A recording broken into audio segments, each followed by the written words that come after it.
Assalamualaikum warahmatullahi wabarakatuh. Selamat datang di podcast Cerita Minang dan Sana. Jadi kali ko lah di episode yang balik.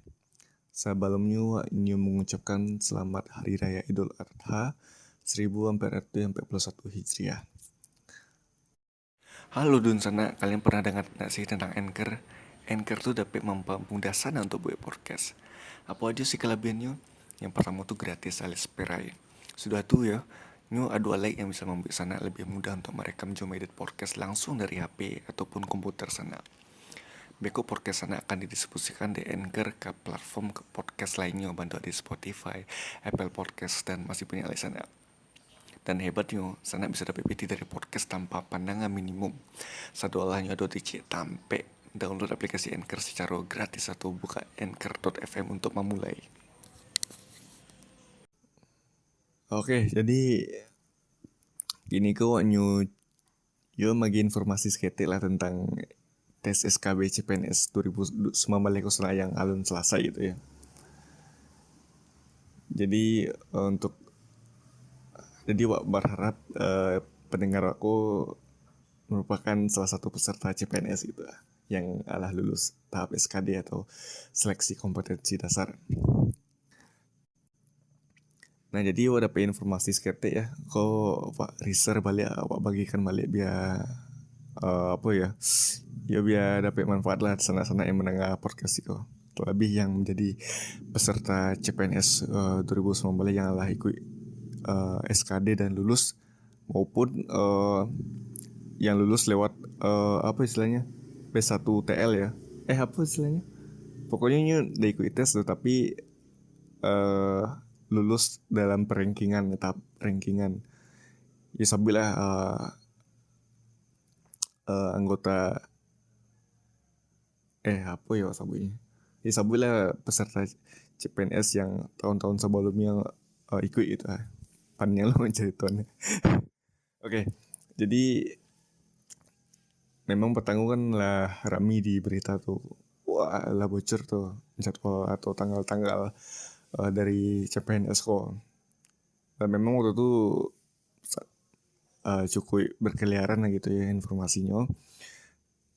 Dan ketika beberapa waktu sudah tuh dipertegas lah oleh Ketua BKN Bapak Bima Haria Wibisana ya, lewat postingan Instagramnya mempost jadwal dari CPNS tuh, dan bisa disabui jadwal itu valid karena itu langsung dari Instagram resminya Ketua BKN Bapak Bima Haria Wibisana. Cuma dari pihak BKN alun diumumkan secara resmi lah, itu masalahnya gitu.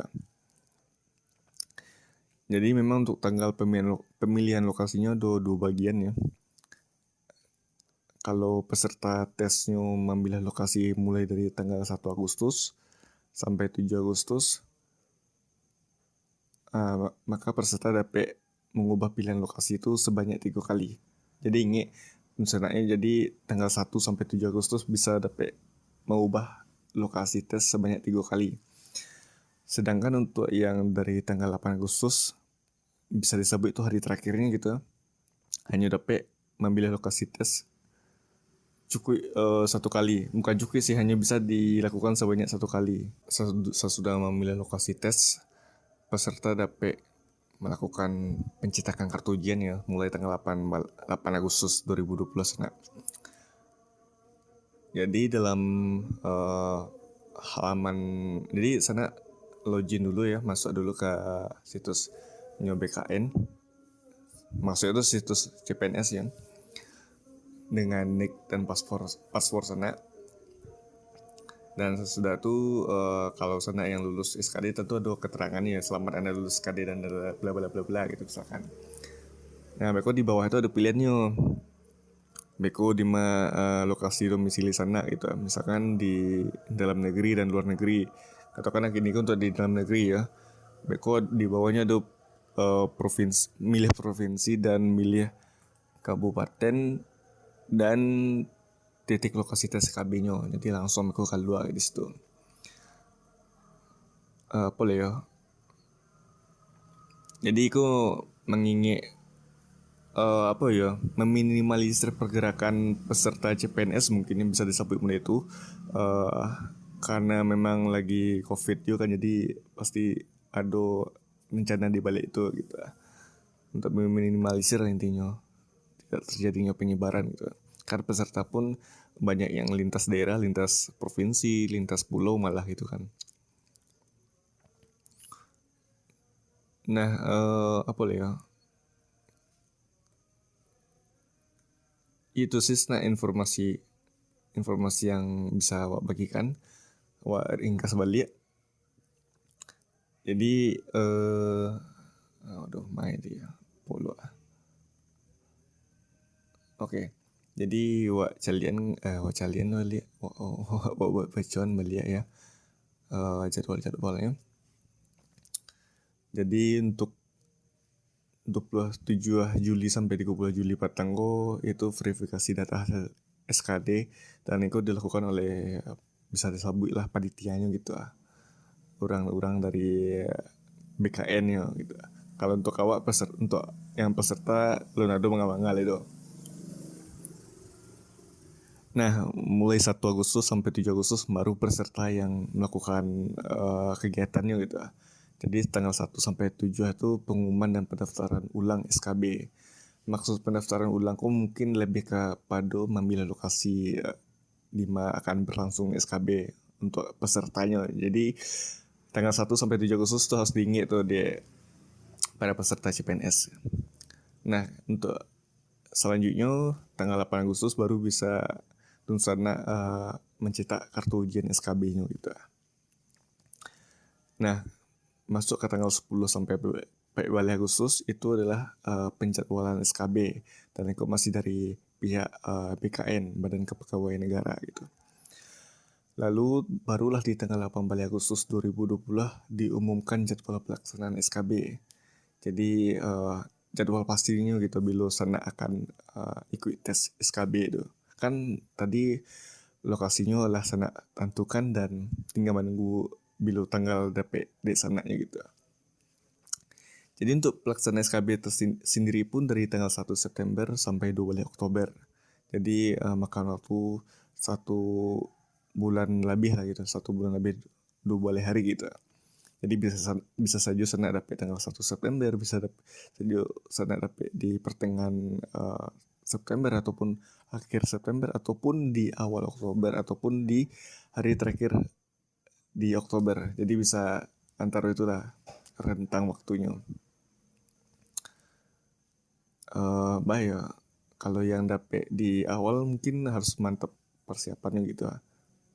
Kalau yang dapet di akhir masih panjang waktu untuk beraja segala macam yang berhubungan dengan SKB gitu sana. Nah, masuk ke tanggal 8 Oktober sampai 18 Oktober itu pengolahan hasil SKD dan SKB. Jadi biku nilai dari SKD dan SKB itu biku digabungkan gitu. Jadi sebenarnya menentukan tuh SKB ya, bukan SKD-nya gitu. SKB itu porsi persenannya lebih tinggi dari SKD gitu sana. Jadi harap dicatat gitu ya sana ya. Nah, masuk ke tanggal 19 sampai 23 Oktober tuh rekon integrasi hasil SKD dan SKB gitu. Oh ya sorry, salah Pak Sabit tadi. Yang tanggal 8 Oktober tuh mengolah hasil SKD dan SKB, dan tanggal 7 tuh rekon integrasi. Jadi baru digabungkan gitu. Nah, berikut di tanggal 26 Oktober sampai 28 Oktober barulah disampaikan hasil seleksi. Mungkin itu antar instansi ya, dari BKN ke instansi gitu maksudnya. Nah, barulah 30 Oktober diumumkan secara nasional mungkin ya, keseluruhannya gitu ya. Itulah nama-nama yang lulus CPNS 2019 gitu. Karena 2020 kan alun bakal baik ditunda atau ditiadakan ya, lupa gitu. Pokoknya gitu. Barulah tanggal 1 sampai 30 November di pengusulan penetapan NIP atau nomor induk pegawai ya. Nah, kurang lebih yang itu sana. Jadi untuk dosen-dosen yang akan bertarung di SKB nanti, dan bagi pendengar podcast Cerita Bintangku, doakanlah semoga sukses dan lancar ujiannya. Oke. Oh iya lupa, kalau untuk SKB ku banyak puluh macam sana. uh, ada yang masih menggunakan chat yang computer assist tes, jadi masih menggunakan komputer kayak SKD Batang tuh. Ada pula yang dalam bentuk wawancara dan psikotes. Jadi memang kok balik ke kebijakan instansi yang dilamar gitu ya sana ya. Jadi setiap instansi berbeda pula permintaannya gitu. Dan nantinya di psikotesku banyak pula macam-macamnya sana. Salah satunya yang wak tahu tuh tes warteg. Warteg kok warteg apalah nyambung gitu, pokoknya warteg ada salah satunya gitu lah. Warteg tuh pokoknya tes warteg, pokoknya gambar-gambar pola-pola segala macam harus itu dipelajari. Sebenarnya pelajari saja tekniknya sana, karena teknik itu lebih penting daripada sana menghafal tapi tidak paham gitu. Teknik sih pahami gitu.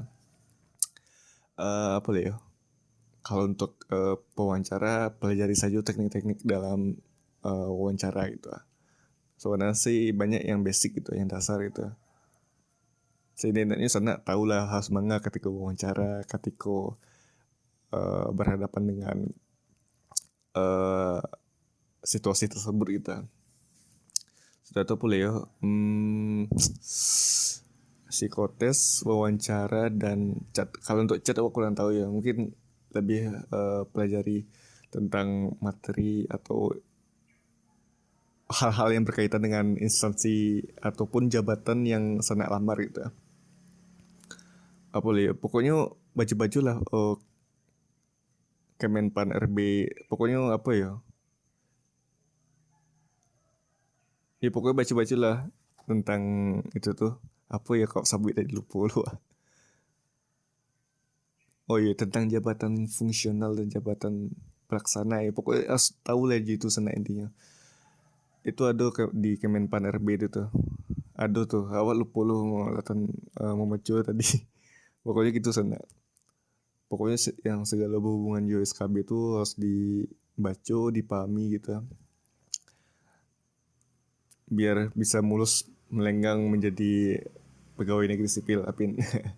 Jadi itulah sana, siapkan mental dan mantapkan diri untuk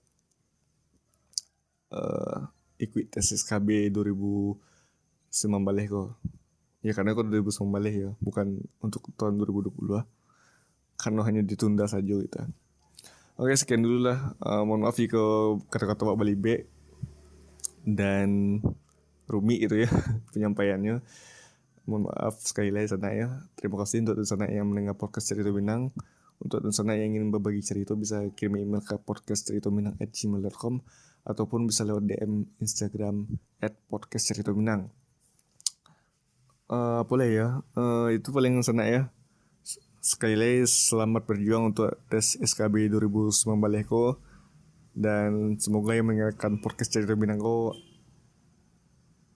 lulus menjadi pegawai negeri sipil. Amin. Sampai jumpa di episode selanjutnya sana. Assalamualaikum warahmatullahi wabarakatuh.